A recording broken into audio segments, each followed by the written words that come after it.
किस नंबर 6।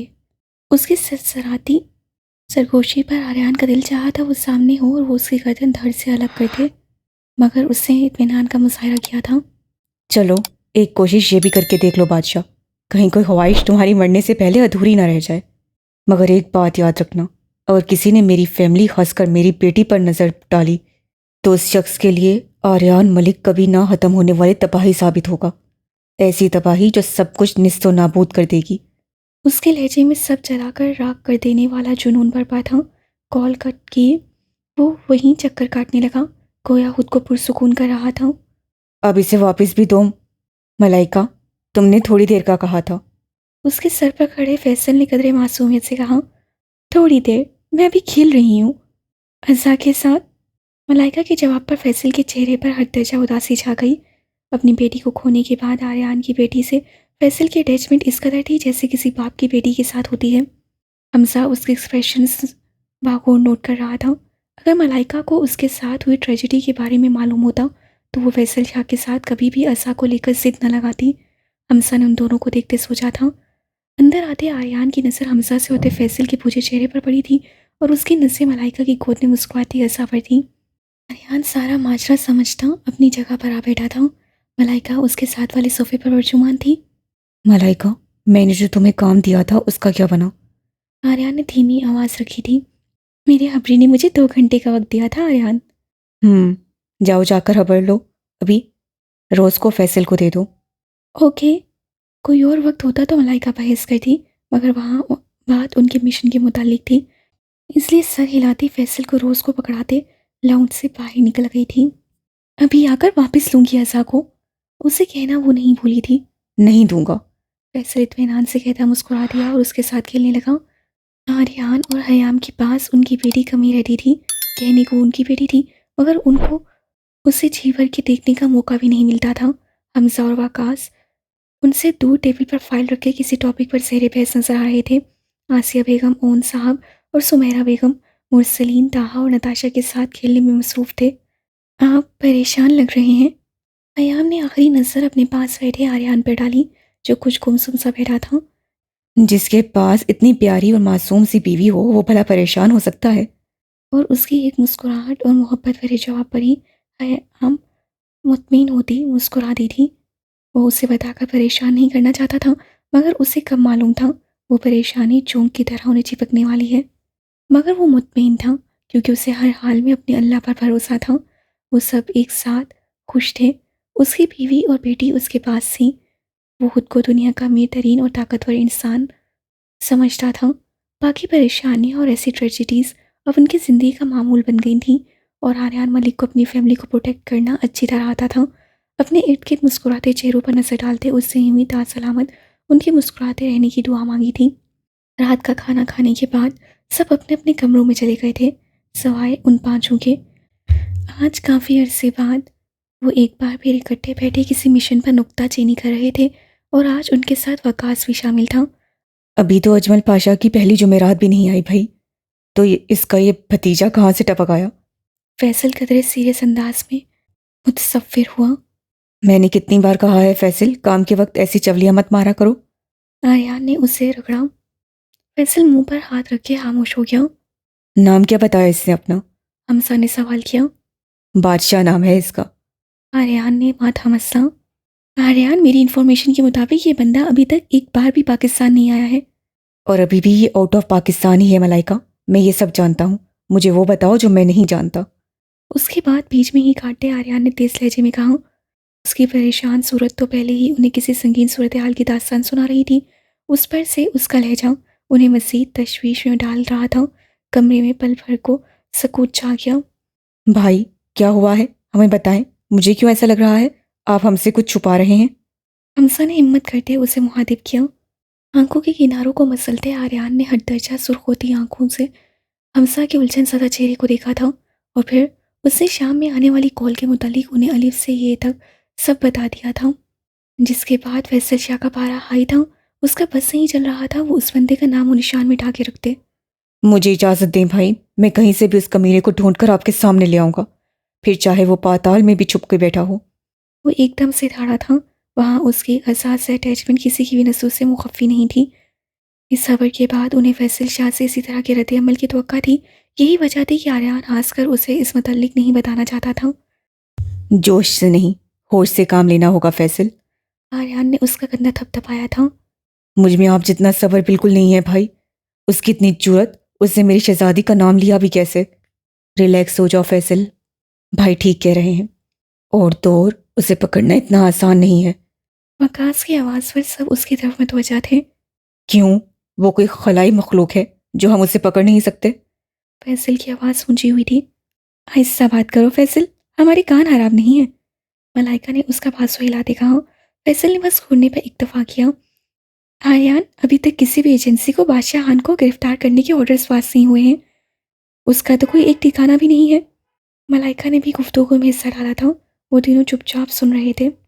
ना ही उसके पास कोई आर्मी है, वो बचपन से ही बाहर ही पला बड़ा है। इसके अलावा जो मालूम हुआ है वो ये है कि उसने 2 शादियां की हैं, मगर मनसे-ए-आम पर उसकी पहली बीवी ही नजर आती है और एक 4 साल का बेटा है। कानून की नज़र में वो एक आम शख्सियत का मालिक है। मगर वो इतना आम नहीं है मलाइका। आर्यन ने उसे टोका। अगर उसके पास कोई आर्मी नहीं है तो बिना किसी पावर के मुझे धमकी देने की गलती कभी नहीं कर सकता था। यही पॉइंट है आर्यन जो मैं क्लियर करना चाहती हूँ। मालूम हुआ है कि उसके किसी बड़े गैंगस्टर से अच्छे ताल्लुकात हैं और वो गैंगस्टर भी मनसे-ए-आम पर खुद को एक कामयाब बिजनेसमैन ही दिखाता है। अलबत्ता उसके खिलाफ हमारे और एजेंसियों के पास गिरफ्तारी के वारंट मौजूद हैं। वकास से फौरन से उसे बताया। तो फिर उसे गिरफ्तार क्यों नहीं किया गया? हमजा का लहजा तशवीशनाक था। एक ही मसला है, करप्शन। हर इदारे में कोई ना कोई एक दो करप्ट लोग होते ही होते हैं। वकास के लहजे में तंज के साथ उदासी की आमाइश हुई थी। एक ये वजह है और दूसरी बड़ी वजह यह है कि उस शख्स के खिलाफ अभी तक किसी भी एजेंसी को कोई सबूत नहीं मिला है और ना ही उसके असल ठिकाने का था पता है। 1-2 बार रेड मारी गई थी मगर मालूम नहीं कैसे वो हर बार बच के निकल जाता है। कहा जाता है वो शख्स पहले एक जाना माना जासूस था जिसकी वजह से उससे दुश्मनी मोल ली थी और अपनी फैमिली गंवा दी थी। जब कानून ने कोई मदद नहीं की तो उसने गलत राह ली। सफ़र इंतकाम से शुरू होता आज इस थाने पर है कि यूरोप में उससे बड़ा गैंगस्टर अभी तक कुछ सामने नहीं आया। अगर ऐसा है तो फिर तो ये और भी बड़ा मसला बन जाएगा वकास। अगर तो बादशाह खान को उसकी सपोर्ट हासिल है तो फिर वो वाकई में अपने कहे पर अमल करेगा। हमजा की बात पर सब मज़ीद परेशान हुए थे। मगर उसे पकड़ने का कोई रास्ता तो होगा ना? फैसल ने उम्मीद भरे लहजे में पूछा। अभी तक कोई रास्ता नहीं है फैसल। उससे उदासी से कहा। मगर अब रास्ता मिल जाएगा वकास। आर्यन की भारी आवाज़ पर वो सब उसकी तरफ मुतवज्जा हुए थे। मगर वो कैसे? मलाइका ने उलझते हुए सवाल किया। सिंपल है मलाइका। अगर वो शख्स बादशाह खान की मदद कर रहा है तो हमें बादशाह खान की बजाय उस गैंगस्टर को पहले दबोचना होगा। और रही बात बादशाह खान की तो तुम्हारे मुताबिक वकास अभी उसने अपनी आर्मी नहीं बनाई और जब वो अपनी आर्मी बना लेगा तो सबसे पहले पाकिस्तान आएगा। हमजा ने कुछ सोचते हुए कहा। बिल्कुल। मगर भाई हमें धमकी बादशाह खान ने दी है। इसमें उसकी मदद वो गैंगस्टर कर रहा है और हमारा पहला टारगेट भी गैंगस्टर है। तो हम उस तक पहुंचेंगे कैसे? जैसे अजमल पाशा तक पहुंचे थे फैसल। जवाब मलाइका की तरफ से आया था। तो क्या एक बार फिर हम हतरा मोल लेंगे? वकास के जुमले पर आर्यन समेत वहाँ सब पल को खामोश हो गए थे। सर कभी भी इसकी इजाज़त नहीं देंगे। मलाइका के लहजे में उदासी थी। और वो इजाज़त क्यों नहीं देंगे? आर्यन के जुमले पर उन सब ने हैरत से उसे देखा। क्योंकि हम सीक्रेट एजेंट्स हैं और हमें बगैर किसी स्ट्रॉन्ग एविडेंस और सपोर्ट के वहाँ जाने की परमिशन कभी नहीं मिलेगी। और हत्ता कि तब तो बिल्कुल भी नहीं जब उसने पाकिस्तान के साथ को कोई नुकसान ही ना पहुंचाया हो। मलाइका की बात से वहाँ सब मुत्तफिक हुए थे। और अगर उसे पकड़ने कोई सीक्रेट एजेंट नहीं बल्कि आम शहरी जाए तब भी नहीं? आम शहरी मतलब? हमजा ने आर्यन की तरफ देखा। हाँ, आम शहरी हमजा। हमें वहाँ जाकर उसके खिलाफ एक्शन लेने की इजाज़त नहीं मिलेगी मगर हमें यूरोप जाने से तो किसी ने मना नहीं किया। मगर यूरोप जाकर हम उसे ढूंढेंगे कैसे और यहाँ हमारी गैर मौजूदगी पर कोई एक्शन नहीं लिया जाएगा क्या? मलाइका के सवाल पर आर्यन ने गहरा सांस अंदर लिया। हम सब वहाँ नहीं जाएंगे मलाइका। हम में से सिर्फ कोई 2 जाएंगे वहाँ। मगर हमारी शनाख्त तो वही होगी ना भाई। और अगर वहाँ किसी को मालूम हो गया तो क्या हम शनाख्त छुपा कर जाएंगे या बदल कर? अपनी शनाख्त हमेशा के लिए ख़त्म करके जाना पड़ेगा हमसा। आर्यन ने उन चारों के सर पर धमाका किया था। मगर ये कैसे मुमकिन है? और अगर ऐसा हुआ तो एजेंसी वाले हमें जिंदा नहीं छोड़ेंगे। और क्या इतनी मेहनत से बनाई शनाख्त को ख़त्म करना सही फैसला होगा? और क्या होगा अगर हम उस गैंगस्टर को ख़त्म ना कर पाए? बारी बारी उन सब ने सवालों की बौछार की थी। ये मुमकिन है। आर्यन ने पहले सवाल का जवाब दिया। और एजेंसी वाले हमें हाथ तक नहीं लगा पाएंगे। उसने दूसरे सवाल का जवाब दिया। और ये सही फैसला है या नहीं, ये अल्लाह बेहतर जानता है। हमें बस पॉजिटिव रहना होगा। उस गैंगस्टर को ख़त्म करना यकीनन आसान नहीं होगा, और मुझे ये भी मालूम है इस ऑपरेशन में हमें कुछ अरसा नहीं बल्कि कई साल भी लग सकते हैं। पर मुझे खुद पर और अपनी टीम पर भी यकीन है कि वो इस मिशन में भी कामयाबी से हमकनार होगी। मुझे तुम पर पूरा यकीन है आर्यन, मैं तुम्हारे साथ हूँ। वकास से फौरन हामी भरी थी। मैं अपनी शहजादी के लिए कुछ भी करूँगा, और मैं तुम सबकी खुशी के लिए। हम सब पुरजोश लहजे में बोला। प्लान क्या है? मलाइका ने राजसाराना अंदाज में सवाल किया। उन सब की रजामंदी पर आर्यन खुलकर मुस्कुराया था। फिर रात के 2 बजे तक उनकी प्लान डिस्कस करते गुजरी थी। वहाँ से सब अपने अपने कमरों में चले गए थे। आर्यन वहीं रुककर आने वाले कल के मुतल्लिक सोच रहा था।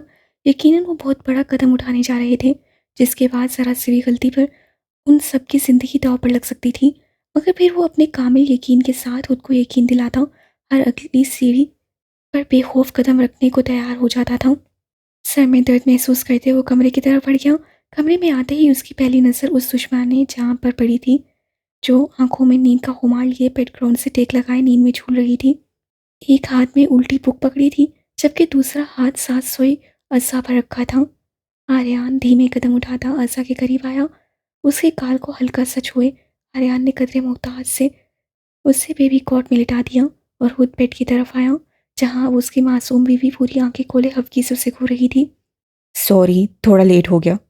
जवाबन हयाम ने घड़ी की तरफ नजर उठाई, जहाँ 2:30 बजने वाले थे। गोया उसे जितलाया जा रहा था।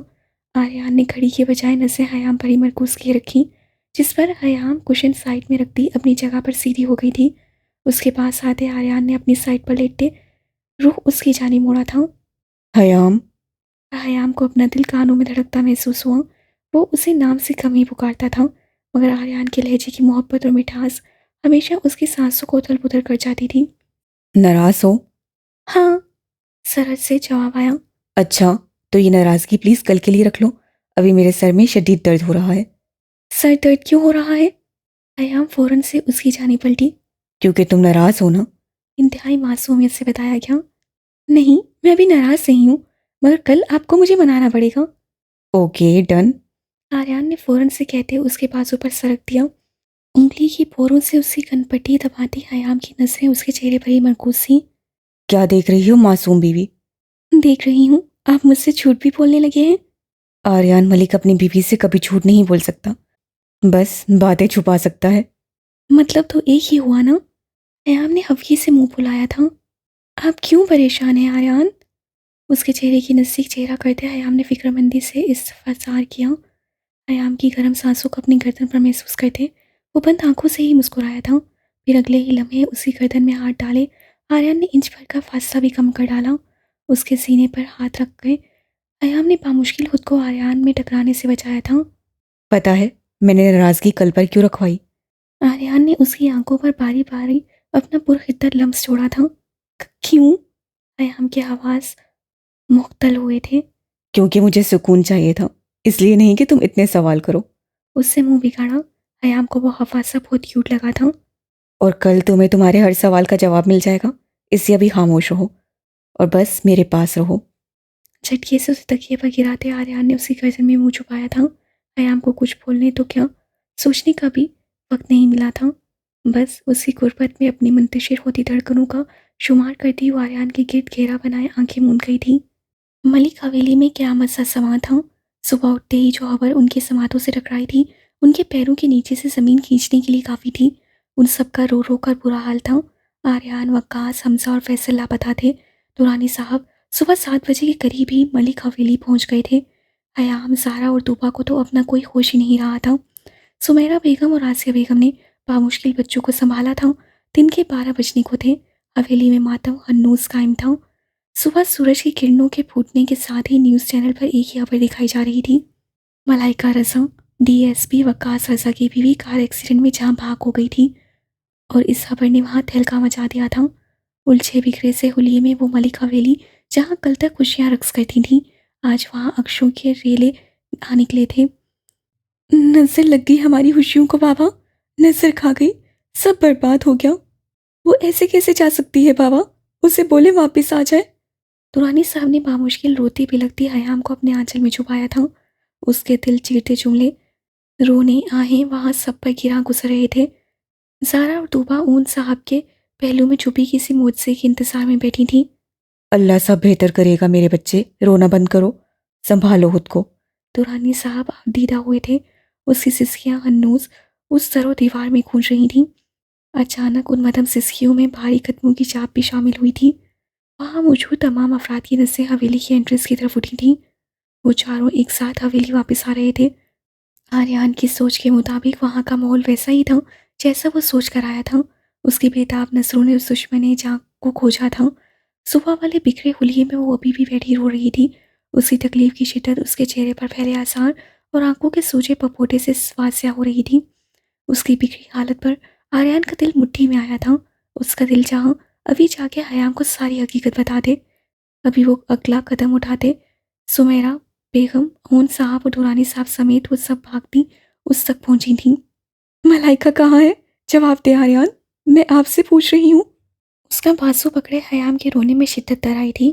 फैसल ने रोती तूबा को अपने हंसार में लिया था। ज़ारा वकास की तरफ बढ़ी थी और उसके हाथ से रोती नताशा को अपनी गोद में डाला था। चुप क्यों हो बेटा? बताओ मलाइका कहाँ है? वो ठीक है ना? उसे कुछ हुआ तो नहीं? वो खबर झूठी थी ना? बोले भाई, वो खबर झूठी थी। सुमेरा बेगम के बाद तूबा की आवाज़ भी उनकी आवाज़ों में शामिल हुई थी। हमजा आर्यान के इशारे से वैसे ही शक्ल लिए बाहर निकल गया और फिर कुछ देर यूं ही वापस आते आर्यान को इशारा दिया था। उसका इशारा मिलते ही आर्यान हयाम का हाथ थामे आगे बढ़ा था। मेरे पीछे आए सब। उसके हुक्म के मुताबिक मलिका वली के तमाम अफराद हमजा के कमरे में पहुंचे थे। उन सब के अंदर आते ही आर्यान ने कमरे का दरवाज़ा लॉक किया और बारी बारी सबकी तरफ देखा जो सवाले नजरों से सही देख रहे थे। मलाइका बिल्कुल ठीक है और वो खबर झूठी थी। आर्यान के इस एक जुमले पर मलिक हवेली के तमाम अफराद के बुझे चेहरे एकदम से खिल उठे थे। सुमेरा बेगम समेत उन सब ने शुक्र का कलमा पढ़ा था। कबलस जो आंखें गम की शिद्दत से भीगी थीं, अब वो खुशी से भीग चुकी थीं। आप सच कह रहे हैं? मलाइका बिल्कुल ठीक है? बिल्कुल गुड़िया, आपकी मलाइका आप ही बिल्कुल ठीक है। मगर वो न्यूज़, वो कार एक्सीडेंट, वो लाश, वो सब क्या था आर्यान? ओन साहब के सवाल पर आर्यान पीछे होते सोफे पर परचुमान हुआ। मुझे आप सबको कुछ इम्पोर्टेंट बताना है। आप सब प्लीज़ बैठ जाएं। हयाम को अपने पहलू में बिठाए आर्यान ने तमीद बांधी थी। हमजा, तुम बाहर नजर रखो। वो सरे लाता बाहर निकल गया। फैसल ने तूबा को अपने साथ लगाए बेड पर बिठाया था। मामा, चाचू और आप सब, मैं माफ़ी चाहता हूँ, लेकिन हमारी मजबूरी थी जो हमें ये सब करना पड़ा। एक्चुअली हमने मलाइका को एक मिशन पर भेजा है, मगर उसकी यहाँ गैर मौजूदगी हमारे लिए परेशानी का भैंस बन सकती थी, इसलिए हमें ये ड्रामा करना पड़ा। तो अब मलाइका कहाँ है? वो एक सेफ जगह पर है भाभी, और अब शायद आप सबकी मुलाकात कभी ना हो पाए उससे। वकास के जुमले पर हयाम ने फौरन से अपनी उदासी से भरी नसें आर्यान पर मरकूज की थीं। आर्यान ने वकास को घूरी से नवाजा था। अच्छा, मुझे लगा ये बात ही बतानी है। वकास अपनी कमकली पर माथा पीटता रह गया। आर्यान ने गहरी सांस भरते हयाम की तरफ देखा। क्या वकास भाई सच कह रहे हैं? हाँ, ये सच बोल रहा है। मलाइका अगली फ्लाइट से यूरोप चली जाएगी और कुछ दिनों बाद ही वकास भी नताशा को लेकर यहाँ से इस्तीफा देकर यूरोप चला जाएगा। तो क्या हम अब मलाइका आपी से कभी नहीं मिल पाएंगे? तोबा की मुतरन्नम आवाज़ पर हयाम ने भी उसकी तरफ देखा। इंशाल्लाह वो बहुत जल्द अपना मिशन कंप्लीट करके वापस आ जाएगी गुड़िया, इंशाल्लाह। वहाँ सबने भाइया वक्त इंशाल्लाह कहा था, मगर हयाम की उलझी नसें आर्यान को अभी भी फिक्र में मुब्तला कर रही थीं। इस ड्रामे तक वकास और नताशा यहीं रहेंगे और आप सबको हमारे साथ इस ड्रामे में शिरकत करनी पड़ेगी ताकि किसी को भी यहाँ पर भनक भी ना पड़े। और ये जो राज मैंने आप सबको बताया है ये यहीं इसी कमरे तक रहेगा। तुम बेफिक्र हो जाओ बेटा, इंशाल्लाह सब बेहतर होगा। दुरानी साहब की आवाज़ पर सबने हाँ में सर हिलाया था। मगर मैं मलाइका और छोटी मलाइका को बहुत मिस करूंगी भाई। सारा ने भीगी आवाज़ में कहते साथ नताशा को भी चटाचट झूम डाला था।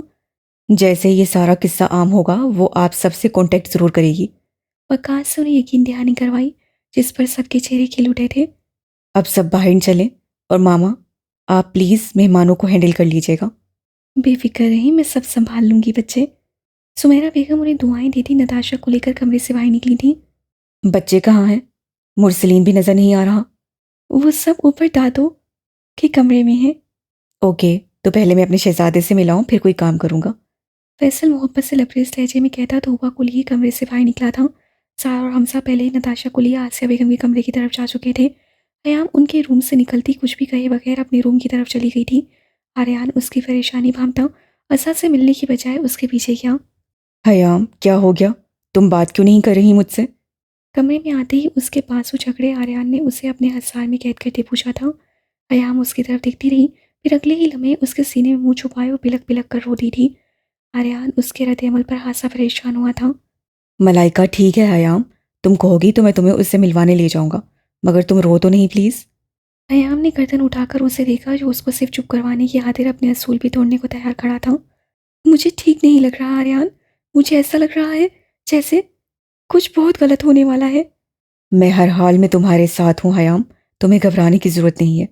मैं तुम पर और अपनी फैमिली पर कोई आंच नहीं आने दूंगा। और मलाइका, मुझे उसकी बहुत फिक्र हो रही है। वो एक काबिल जंगजू है मेरी मासूम बीवी, और वो अकेली नहीं है, वकास भी उसके साथ होगा।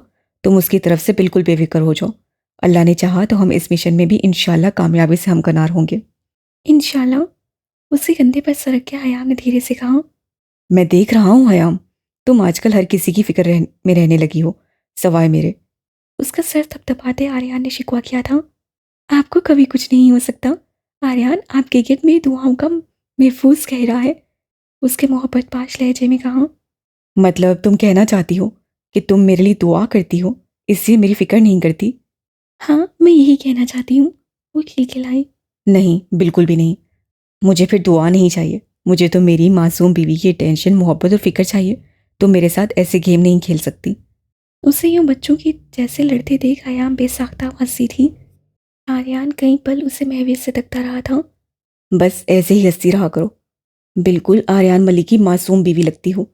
श्री लहजे में कहते आर्यान ने उसके दोनों गालों पर बोसा दिया। और आप ऐसे ही मेरी फिक्र करते रहा करें, बिल्कुल स्वीट एंड क्यूट से आर्यान मलिक लगते हैं। इंशाल्लाह। आर्यान ने मुस्कुराते उससे अपने घेरे में लिया था। उन्हें यकीन था अगर वो हर हाल में एक दूसरे के साथ हैं तो ज़िंदगी की कोई भी शक्ति उन्हें हरा नहीं सकती, ना ही जुदा कर सकती है।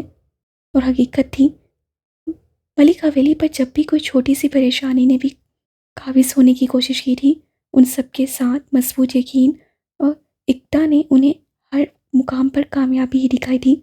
वैसे ही कामयाबी की उम्मीद उन्हें अपनी ज़िंदगी के इस मराहिल में भी थी। मगर वक्त कब पलट जाए और आजमाइश कब इंसान का साया बन जाए, किसे खबर रही है। ऐसा ही उनकी आने वाली ज़िंदगी में भी होने वाला था, जिसके बाद या तो मलिक हवेली के रिश्ते पाश पाश हो जाने वाले थे, या किसी की ज़िंदगी का सफ़र तमाम होने वाला था। आने वाले कल में भी वो एक दूसरे के साथ यूं ही कदम पर कदम रख कर चलेंगे, या फिर एक दूसरे से रुख मोड़ते नफ़रतों की दीवारों को अपने रिश्तों के बीच हाइल कर लेंगे। ज़िंदगी ने उन्हें नए सफ़र पर गामज़न किया था, जिसके नतीजे पर आर्यान मलिक को फ़तह तो नसीब होने वाली थी, मगर उसके साथ ही वो अपनी ज़िंदगी में बहुत कुछ गंवाने वाला भी था।